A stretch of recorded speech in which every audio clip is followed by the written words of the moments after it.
dismayado sa ginawa ni Juan.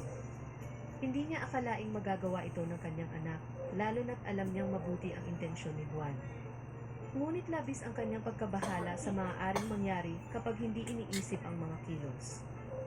Juan, kailan ka matututo? Hindi yan ang tamang paraan. Sa susunod, isipin mo muna ang maaaring mangyari bago ka gumawa ng desisyon. Lumuhod si Juan sa harap ng kanyang ina at mahigpit na hinawakan ang kamay nito habang humihingi ng tawad.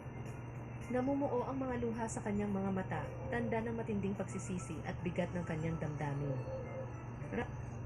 Huwag kang magmaliit! Kulang pa ako sa pusod! Dilaw, nakakaya! Gulat ka? Mag-dive ka!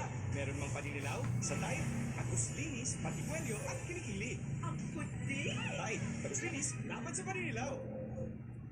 Did you know kids' milestones start from their gifted brain? Nurture it with Promo to help fuel the core brain developmental milestones: focus, memory, problem solving, and language. Nurture a gifted brain. Promo.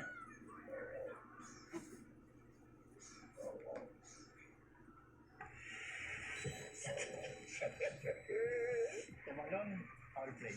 Para lang malinaw ang top priority ko, pamilya ko.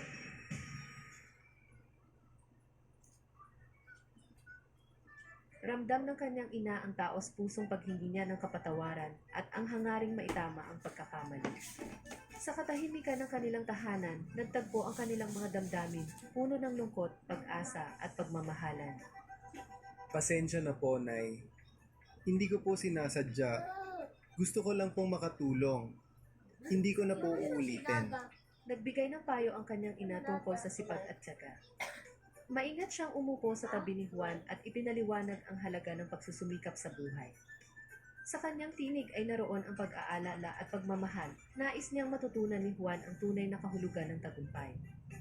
Juan, ang tagumpay ay para sa masipag at matyaga. Hindi madali ang buhay, pero kung magsisikap ka, makakamtan mo ang iyong mga pangarap.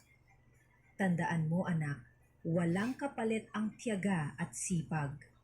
Tahimik na nagmuni-muni si Juan sa kanyang pagkakamali. Habang nakatingin sa labas ng bintana, iniisip niya ang mga payo ng kanyang ina at ang mga nangyari. Unti-unti niyang naunawaan ang kahalagahan ng sipag, tiyaga at pag-aaral mula sa pagkakamali. Tama si Nanay.